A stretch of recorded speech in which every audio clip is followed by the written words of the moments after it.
Alright, mga idol, this week creation again. So bago tayo magsimula, ayan, bago natin simulan na panoorin sabay-sabay itong meeting ng ating mahal na Pangulong Pres.Bongbong Marcos sa Filipino community sa New Jersey. Huwag kalimutang i-subscribe muna yung ating channel at huwag kalimutang i-like, ayan, para ma-recommend po yung ating videos at tuloy-tuloy po kayong updated sa ating mga videos, lalo na sa mga activities ng ating mahal na Pangulong Pres.Bongbong Marcos. So, ayan, ito nga mga idol, ipapakita natin, ito yung meeting ng ating mahal na Pangulo sa Filipino communities na nasa UAC ngayon, so nasa New Jersey ngayon ng ating mahal na Pangulo. Of course, nagpapasalamat din yung ating mahal na Pangulo sa pagkapanalo niya, ayan, sa mataas niyang nakuhang buto, ayan, sa UAC, at pagsuporta ng ating mga kababayang Pilipino. Okay, nasa East Coast sa New Jersey ngayon ito, ang video nga papanoorin natin. And of course, nagpakitang gilas din yung ilang performer nating mga kababayan, nagbigay ng intermission number bago nga dumating itong ating mahal na Pangulo. So of course, kasama din ng ating mahal na Pangulo yung ilang mga importanteng cabinet members niya, and of course yung kanyang may bahay, and of course si Congressman Sandro Marcos. Ayan mga idol. So, kita naman natin napakaraming mga Filipinos na nandun, nag-aabang, excited. And hindi lang taga New Jersey ang nandyan, kundi mayroon pang mga taga-ibang state and taga-Canada. So, wag na natin patagalin mga idol. Ang ika-17 Pangulo ng Republika ng Pilipinas, Ferdinand Romualdez Marcos Jr.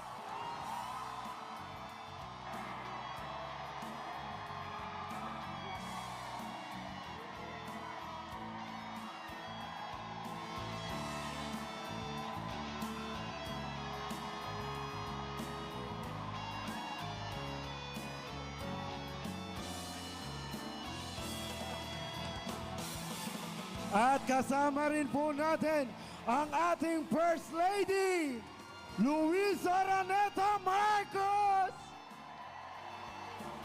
At ang mga naghihintay sa ating mahal na Congressman, Sandro Marcos!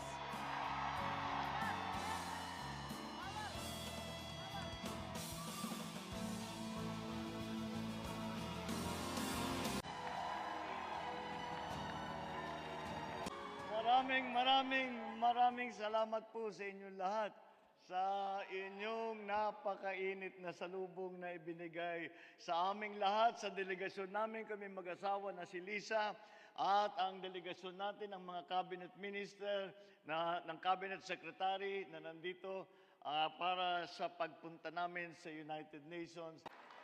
At ang kahuli-hulihan, ayoko nang batiin, ayoko nang pakilala. Nawawalan ako ng papel pag nandito ito eh. Nakita nyo siguro nung during the campaign, nala-live stream ninyo yung mga kampanya namin kung saan-saan. At ganyan din, parang dito. Lahat ng puntahan namin, ayan, palakpakan ng mga tao. Excited naman ako. Sabi ko, mananalo tayo. Pagtayo ko, maglalabas ba naman ng placard? Nasaan si Sandro? Ilabas si Sandro. Iyon na boto ko, akin na si Sandro. Ilang beses ko na malapit pinamigay eh. May panalo ko lang. Ang ating bagong kongresista sa Primera Distrito ng Ilocos Norte, Congressman Sandro Marcos. At makita po ninyo, ang nangyari ngayon dito ay medyo nagkabaliktaran. Naging baliktad ang sequence ng palakad ng eleksyon dahil nauna yung eleksyon, ngayon lang kami mangangampanya sa inyo. Ngunit kulang po ang salita at kulang lang po ang magpasalamat na kahit minsan lang o 2 beses lamang o kahit 100 beses. Kulang po ang pasasalamat ko sa inyo sa inyong naging suporta. Hindi man tayo nagkita, hindi po tayo dahil nga sa pandemya, hindi ko kayo napuntahan. hindi man tayo nakapag-selfie, hindi pa tayo nagkapagkamayan, pero sumuporta po kayo sa amin. At alam nyo po, ay para sa isang politiko, para sa isang nasa serbisyo publiko, wala na pong kasing laking karangalan na ibigay ninyo ang tiwala sa amin. Maraming salamat sa inyong tiwala. But also, just as importantly, and maybe even more so, I would like to pay tribute to all of you and the rest, to the almost 4.5 million Filipinos here in the United States for the role you play and will continue to play in advancing the interests of the Philippines and the Filipino people here in this part of the world. Maraming salamat po sa inyong lahat. Kayo po ang nagdadala ng dangal sa ating bansa. Dito sa nakaraang pandemya ay wala po akong narinig na pagpuri ng mga heads of states ng iba kung hindi Pilipino lamang ang nababanggit. Alam naman po natin na lalong-lalo dito sa East Coast ay matagal na kayo nandito nagsasakripisyo dito sa US at para lang pagandahin ang buhay ng inyong mga pamilya, para pagandahin ang buhay doon sa Pilipinas, para tulungan ang ekonomiya ng Pilipinas. At hindi lamang yun, dahil pagka nakausap ninyo ang mga kasama ninyo na katrabaho ninyo, ay walang masabi kung hindi ang pagpuri sa galing, sa bait, sa sipag, sa husay ng mga Pilipino. Kaya po kami, kahit na nasa malayo kami, ay pinapanood namin kayo. Pumuputok po ang puso namin sa pag nakita namin ang inyong ginagawa at itinataas at pinapatingkad ang pangalan ng Pilipinas sa buong mundo. Ito na ang pangatlo kong pag-alis ng Pilipinas mula nang umupo ako bilang Pangulo. Before flying to New York, I was in Jakarta and then I went to Singapore to reaffirm our relations with two of our closest Southeast Asian neighbors. Doon sa mga bisitang yon, nagkaroon naman ulit ako ng pagkakataon na makipagtipon sa ating mga kababayan. At pasalamatan din sila, kagaya ng pasasalamat ko sa inyo sa lahat ng ginagawa ninyo para sa Pilipinas at para sa ating mga kababayan. I'm primarily here, ang sadya talaga namin dito, at ako ay magsasalita sa 77th session of the United Nations General Assembly. I'm also here to make sure papaliwanag natin kung nasa na ang Pilipinas at kung ano ang mga maaaring gawin dahil sa aking palagay sa paglabas natin ng pandemya at sinasabi na patapos na, ay kailangan natin ayusin ang ating ekonomiya. Kaya po ay kailangan natin makipag-partner at makipag-usap sa lahat ng iba't ibang bansa. Nang sa ganun ay makapagtulungan tayo na makalabas, makaahon dito sa sitwasyon na ating rinaranasan ngayon. But while we are here, hindi lamang ang mga leader ng iba't ibang bansa, kung hindi rin ang mga namumuno ng malalaking korporasyon, ng malalaking negosyo, at para ipaliwanag sa kanila na ang Pilipinas ganito na, at marami kaming binago, marami kaming pinaganda, para sa inyong pagpasok sa inyong mga investment doon sa Pilipinas. And sa ganun, ay baka masasabi natin patuloy na palapit na tayo doon sa ating pinapangarap na ang Pilipino ay hindi na kailangan umalis ng Pilipinas para maghanap ng trabaho. Abang nandito ako, we will be working hard to get other things done for the country besides addressing the UN General Assembly on Tuesday. The same way, my father, President Ferdinand Marcos, and my mother, Imelda Romualdez Marcos, did on several occasions during his incumbency. I will share our views on a number of global concerns and the role the Philippines will play as a responsible member of the family of nations in addressing these concerns. I am hoping to be able to meet President Joseph Biden and other world leaders on the sides of the UN General Assembly. Alam niyo po, yung nakikita natin kung minsan sa television, yung dun sa malaking hall nila, nag-i-speech, sa pagkatapos po ng mga malalaking speech, ay nagkikita-kita, mag-uusap-usap kami na bilateral, multilateral, kung ano pa, mga iba't ibang meeting. Kaya't yun ay napaka-importante rin. Kaya't ginawa namin na nakapagplano kami at humingi kami ng panahon dito sa mga napunta rito para sa General Assembly, napunta sila rito, ay sabi ko pagkakataon na natin at hindi natin silang mapupuntahan sa kanilang bansa, dito na natin silang kakausapin. So aside from President Biden, I think we will be able to meet with some other heads of states and, as I said, some heads of big companies.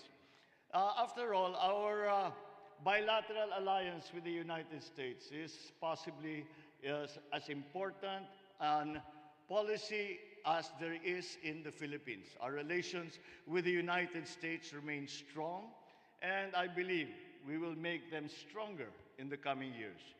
In the coming days, so besides the meetings with the political leadership, it will also be for potential investors, other business leaders. Gusto natin, dahil gusto natin para paahunin nga natin, para pasiglahin natin ang ekonomiya, na makapag-invest. At pag nag-invest, mayroong bagong negosyo. Kapag may bagong negosyo, may trabaho. At yun ngayon ang ating hinahanap. Dahil talagang maraming nahirapan, alam nyo naman yun, alam ko na madalas kayong nakikipag-usap sa inyong mga kaibigan, mga kamag-anak sa nakarang 2 taon at alam naman ninyo na wala naman siguro kahit sino sa buong mundo ang makapagsabi na hindi naramdaman ang kahit na anong epekto ng COVID. Kaya naman ay kailangan naman natin pag-isipan kung ano ngayon ang magiging global economy. At yan ngayon ang aming pinag-aaralan. Kaya napakahalaga na naisama natin ang ating mga economic managers na nandito. At hindi lamang na sila ang ating economic managers, kung hindi sila ay sa aming palagay, ang pinaka may kaya, pinaka may karanasan at pinaka mahuhusay para magtimon sa ating ekonomiya pagkatapos ng pandemya. I will also share with our friends my vision for the Philippines. And in my discussion with the think tanks and the media, that will certainly come up as well.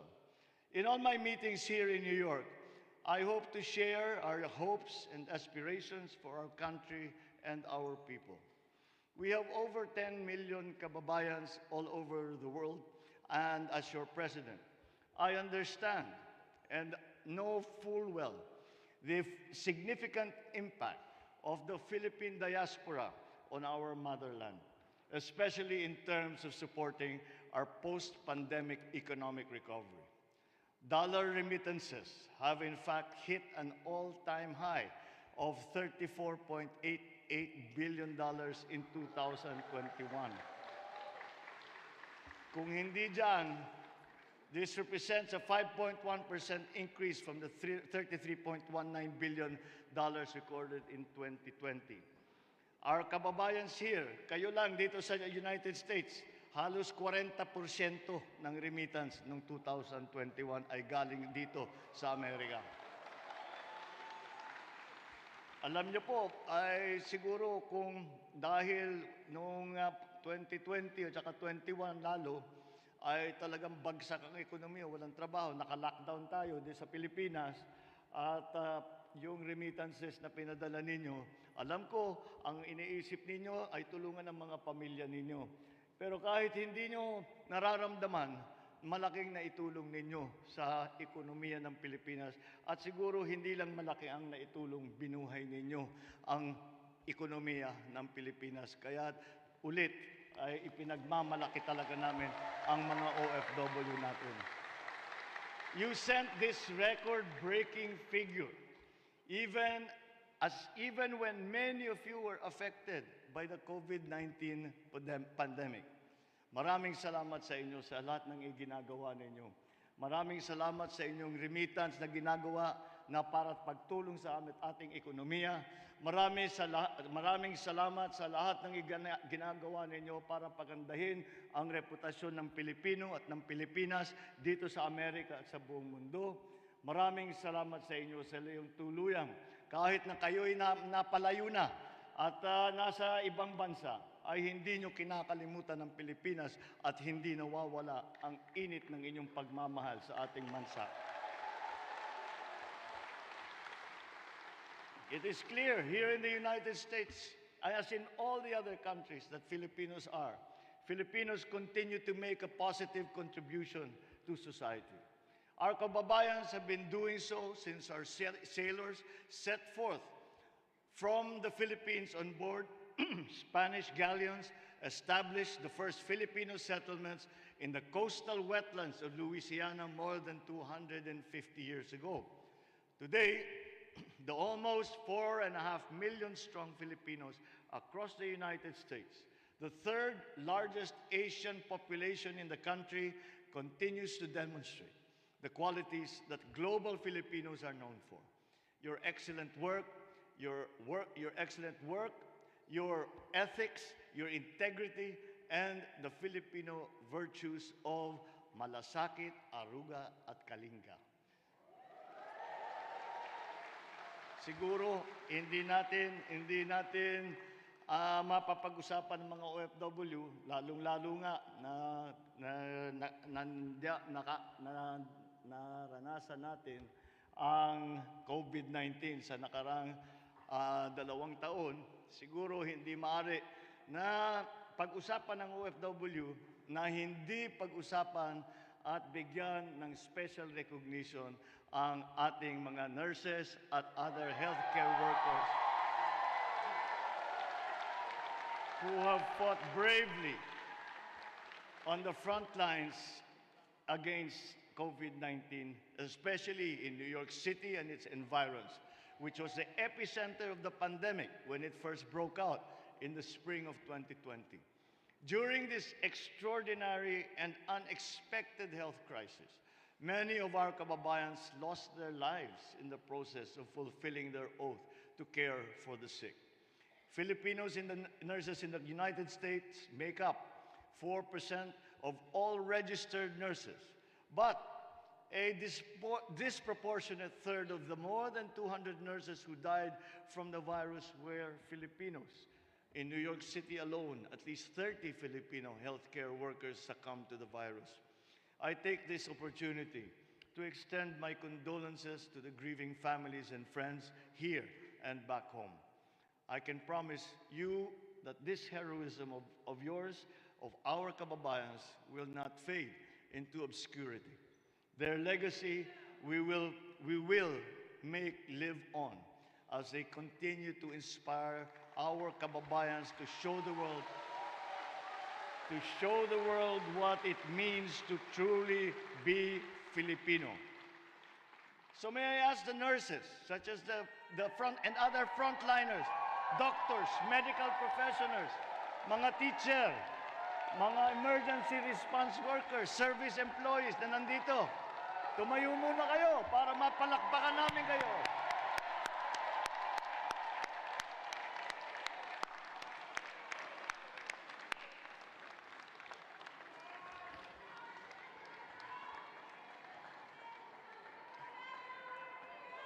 Sa gitna ng trahedya, kayo ang naging haligi ng pag-asa. Kayo ang bagong bayaning Pilipino. Maraming salamat muli sa inyong serbisyo at sa inyong sakripisyo. Since the day I took office, I have been inspired by the commitment of overseas Filipinos like yourselves to your families back home and to the work that you perform here as you strive to provide for them. With this inspiration, I must work harder than ever, not for recognition, not for glory, but for you, my beloved kababayans, and for our country.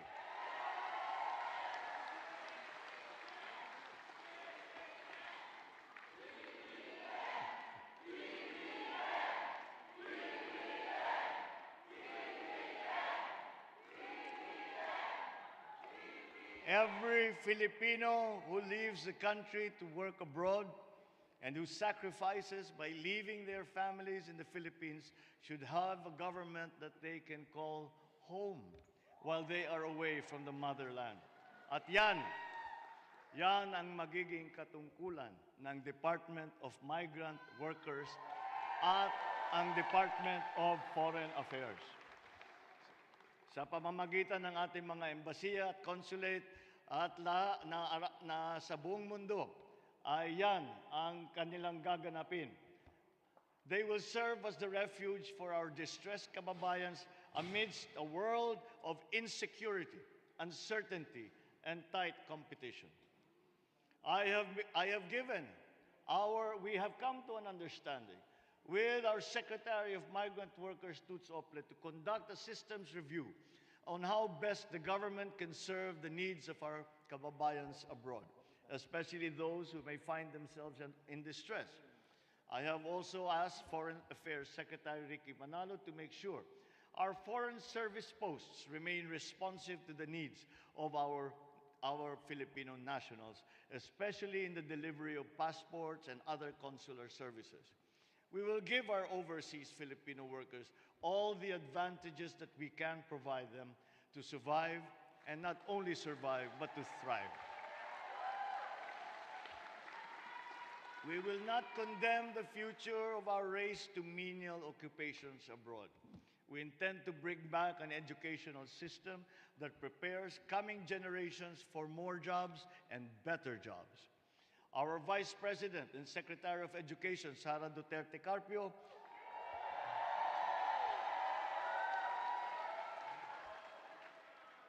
si Inday Sara, dahil nakita nga niya na napakalaki rin ng problema, pareho kami, nakakita ko, ang laki ng problema sa agrikultura, ako na ang in-appoint ko na yung sarili kong Secretary ng Agriculture. Si Vice President Inday, sabi nga niya, napakalaking problema ng education. Kaya sabi niya, ako na lang ang, kung papayag ka, kahit mahirap ang trabaho, ako na lang ang papasok dyan. And she's doing a great job. So siyang namamahala para ibalik, dalhin ang mas maganda na sistema ng edukasyon para naman ang ating mga kabataan ay handang-handa na pumasok ng trabaho kahit saan sa mundo, kahit anong klaseng trabaho, at tayo naman ay tiga-suporta sa kanila. We must take care of the Filipino youth because they are the future. Our children must be equipped with the best that we can possibly provide. We cannot scrimp on the amount. Di tayo pwedeng nagtitipid. At kahit lahat ng maaari nating ibigay sa kanila, ibibigay natin sa kanila so that they get the best quality of education that we can afford without being wasteful.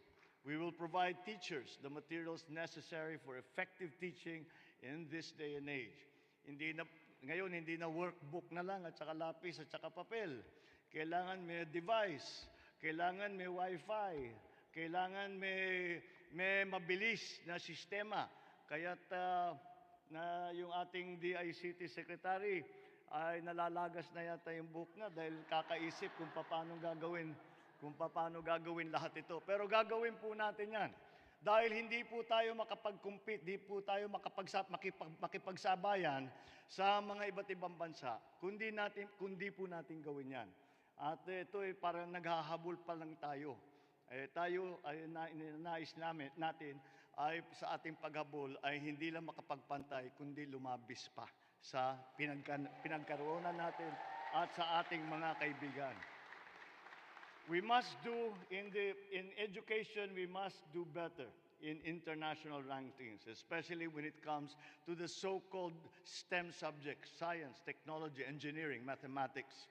This is necessary for our young people to be able to compete in this highly technological and competitive world. Our bureaucracy, the administrative heart and soul of the government, is also in need of review. And I will make sure that we eliminate the inefficiencies in our bureaucracy to enhance public service. For instance, progress is being made in terms of making private and public transactions less cumbersome. I myself am familiar with stories of our countrymen who dread dealing with our government agencies because of red tape or are forced to engage the services of fixers, thinking that it is the easiest way to get things done in government. A single national ID for Filipino citizens, including dual citizens, will now pave the way to promoting ease of doing business. Kung yung Amerikano may social security, bakit tayo hindi? Wala. Di ba? Hindi naman mahirap gawin yun. Ayan, nalalagas na naman yung buhok ng ating DICT chairman.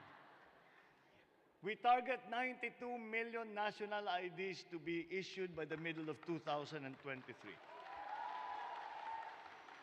For dual citizens and Filipinos abroad, you will soon be able to register with the Philippine Embassy or Consulate General nearest to you. As we continue to search for more solutions to revitalize our beloved country, it is not the time to look back at the past. It is now time to look to the future.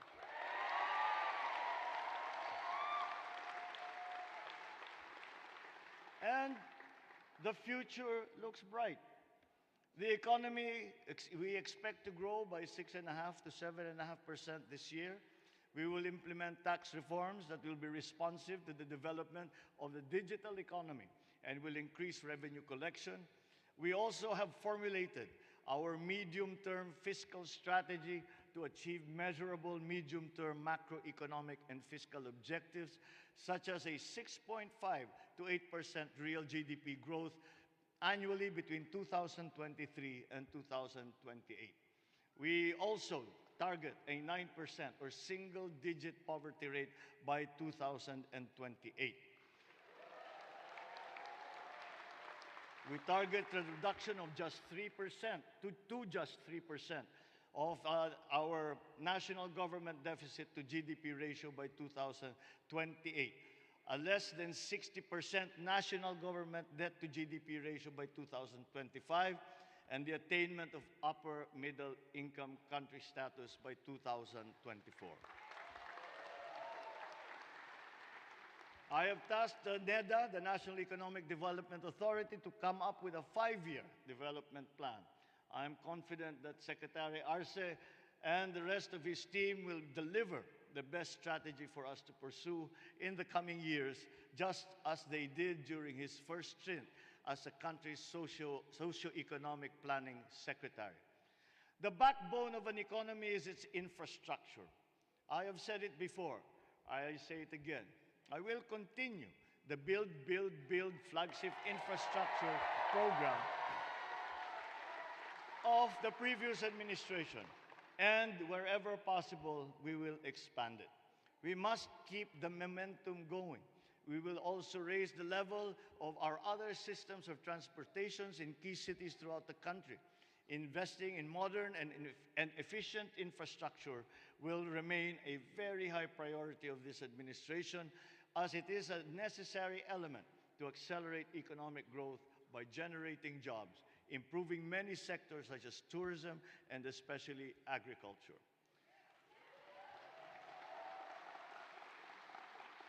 Ang ating mga kababayan dito sa New York, dito sa United States, at sa lahat ng ating mga kababayan sa buong mundo will still play a very critical role in the economic transformation of our country. Kahit na malayong-malayo kayo sa Pilipinas, ito ay sinasabi ko sa inyo, ang inyong minamahal na Pilipinas ay kailangan pa rin kayo lalo na ngayon. Kailangan kayo ng ating mahal na inambayan. I stand here before you today to invoke the quintessential Filipino spirit, the spirit of bayanihan, and to challenge each and every one of you to contribute meaningful change back home. Let us follow in the steps Let us follow in the footsteps of a number of exceptional Filipino members of the Filipino community across the United States who have been carrying out very impactful projects for the benefit of our kababayans back home. We have seen many of them lead medical missions in far-flung barrios, construct school buildings, houses for the indigent, provide not just scholarships, but books and school supplies to the poor and deserving students. Others who have the resources have been funding research efforts to find cures for rare diseases affecting Filipinos. Some have gone beyond raising funds to respond to typhoons and other disasters back home, to donate drones and assist in rapid disaster assessment and needs analysis, or providing livelihood assistance to allow affected communities to bounce back. Initiatives that our kababayans in the United States and elsewhere in the world could launch in support of our efforts to develop our agricultural sector are very much welcome. As you all know, agriculture development is a top priority of this administration. We live in uncertain times. Our food security can easily be impacted by disturbances taking place in other parts of the globe. Hindi naman natin akalain. Sino ba magsasabi na magkakagera sa Eastern Europe, sa Ukraine, maapektuhan ng Pilipinas na napakalayo. Ngunit ang lahat ng inputs na tinatawag para sa agrikultura ay naapektuhan at nagtataasan ng presyo. Kaya't nakakaawa kuminsan at nakikita natin hindi na talaga kaya ng mga namimili ang presyuhan. Kaya't kami ay yan ang isa sa una namin ginawa ay tiniyak namin na ang supply ay nandiyan, na ang pagkain ay nandiyan. Ngayon ay kailangan natin ayusin ang ating produksyon ng agrikultura para dumami at dumami ang produksyon natin at makatiyak tayo na kahit ano pang mangyari, magkagera man, magkapandemya ulit, kung ano man ang mangyari pa, ay handa tayo na sapat ang supply natin ng pagkain para ipakain sa ating mga kababayan.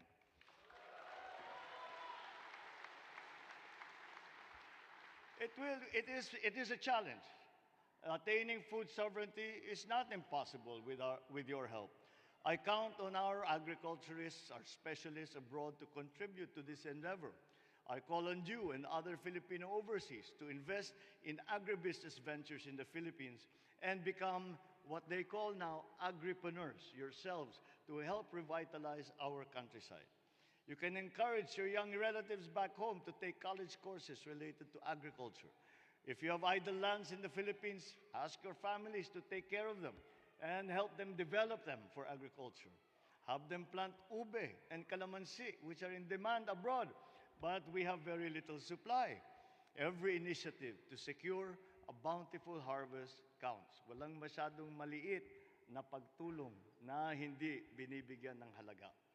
I also urge all our brilliant minds, our scientists, engineers, and technical experts to return to our country under the Balik Scientist Program of the Department of Science and Technology, DOST.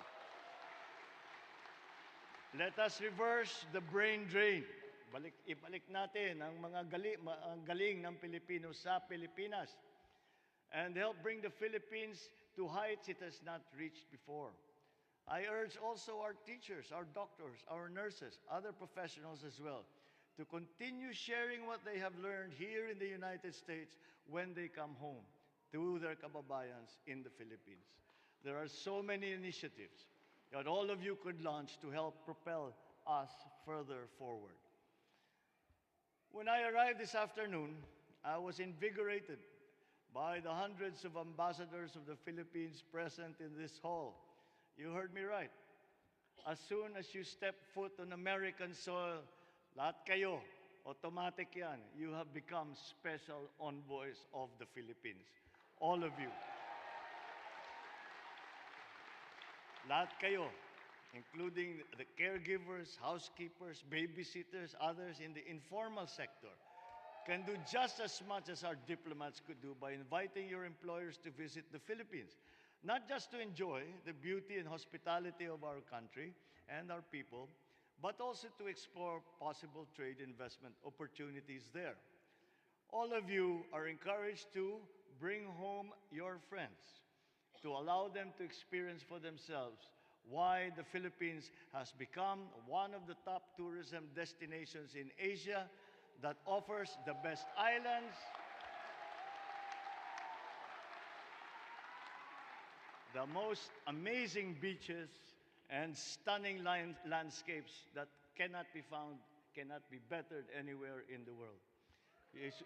Most importantly, introduce them to the grace, the kindness, the hospitality, and the graciousness of all Filipinos. As a matter of fact, ngayon na pwede nang bumiyahe, you yourself should be balikbayans and book that long overdue trip back home. Kita tayo sa Pilipinas.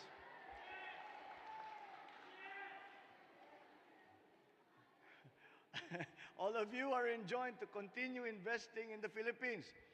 Do not stop buying condominium units and other real estate back home.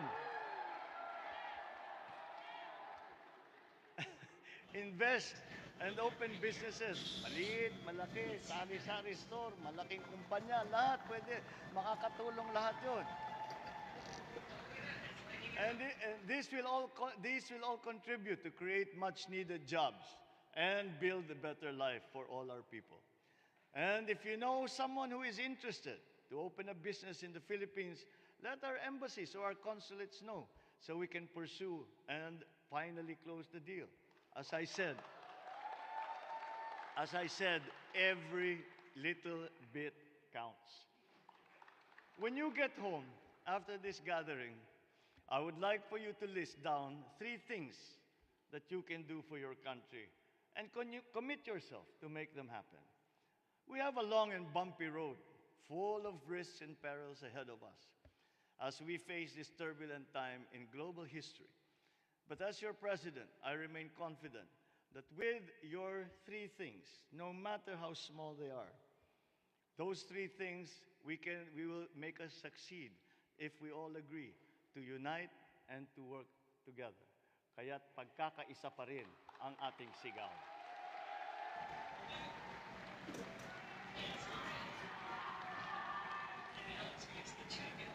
Hindi natin makakamit ang hinahangad nating pagunlad ng ating inambayan kung tayo ay watak-watak. Ito ang mensaheng na dala ko para sa inyo. Magkakaisa ang kailangan para sa pagunlad ng ating bansa. Kayang-kaya kung sama-sama.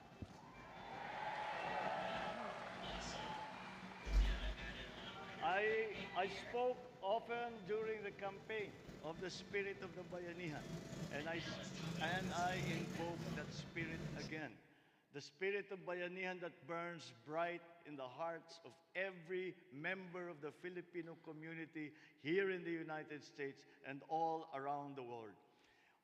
All Filipinos back home, all the 10 million overseas workers, basta't Pilipino, meron puso ng kabayanihan, may puso na malasakit ang Pilipino at na hindi na matatanggal dahil yan ang ating ugali, yan ang ating kultura,